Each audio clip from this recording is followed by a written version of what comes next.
everyone! I have been getting into the Halloween spirit, and what better way to do that than to watch the final episode of Only Murders in the Building with all of you guys. This show has been very special, and I have loved seeing everyone's reactions to it. Later today, I'm going to be answering some questions, and yeah, I can't wait. Share a magnifying glass emoji in the comments to let me know that you guys are enjoying it. Okay? Different. Well, I hate to leave it there, but I really want to answer some of your questions. Definitely check out the rest of the finale streaming now on Hulu. Okay, let's get started. Where does Mabel shop? Did you get to keep any of her wardrobe? I got to keep a few of her boots. She had the coolest selection of boots. Kind of vintage, and I guess Dana really just created this like really cool palette where it was kind of girly but a little bit on the edgy side. I don't know. She was really fun. I loved all of her clothes. I would have kept all of them if I could have. But yeah. How often did you break character during scenes with Steve and Martin? All the time, especially when I was delirious. So we had spent all day, like 12 hours shooting, but there's never a dull moment. They're constantly making not just me laugh, but the entire set. And it's just, it's such a joy to go and spend, my work days with them. What drew me to this role is, I hadn't really been doing anything in the acting space for a while, and so the next step was I really wanted it to be strategic in a way, and I didn't think I would do a TV show again, but I just loved this concept, and I love the structure of how we would shoot the show, and obviously being with two legends, it's not an everyday thing. It's really an honor to be sharing a screen with them and working with them. But yeah, I was just excited. Plus, I'm kind of like Mabel, and Mabel's a little bit like the character I would play on my show when I was like 14. I don't know, kind of her. It's weird. Do you listen to any podcasts? I've only listened to a few. I gotta be honest, I'm not that big on them. Not for any particular reason other than just I don't know, maybe not my thing, but it is on the show. And so I've had to listen to a few to prepare, and I've just seen all kinds of different murder podcasts, or heard. Apologies. Did Steve and Marty give you any advice? I can't really say anything specific.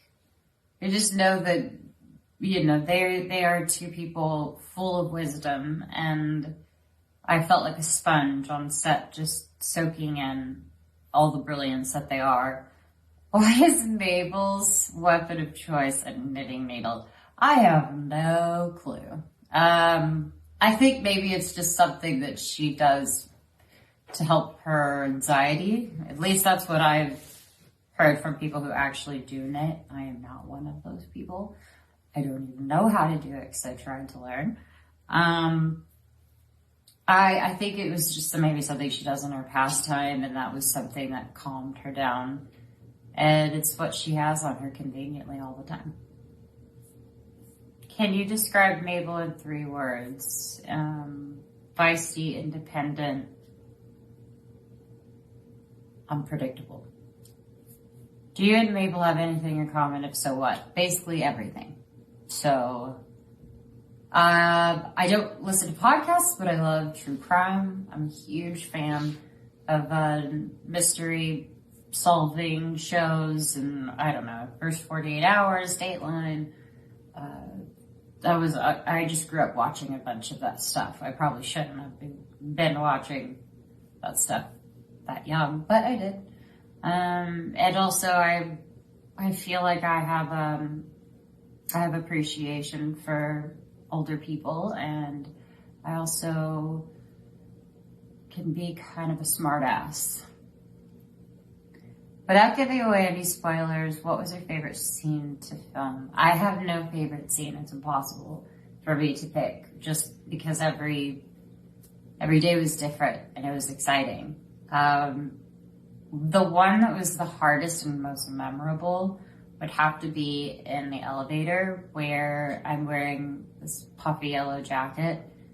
We were there for so long, getting a million different angles and different versions of it. It was so complicated, and I never wanted to step foot in that elevator again. I'm actually not looking forward to those elevators for season 2, but I will be grateful that I'm there. Did you have any input on the development of Mabel's character? What was really wonderful about this experience was that I felt like I got to grow with the character. So I was learning Mabel just as much as everyone else. And it was great because it was getting validated by the people around me. And I wanted to compliment, like I said before, I wanted to compliment and be on my best, behavior, being with the people that I was working with. And then for season 2, I definitely have a lot more control over every aspect. Definitely hair, wardrobe, things Mabel would say, things she wouldn't say, new characters. Yeah. How did it feel returning to television as a lead in a comedy series? I was so happy. I was ecstatic. And I was also so thrilled to go to New York and work with everybody. It was like a whole entire new experience for me.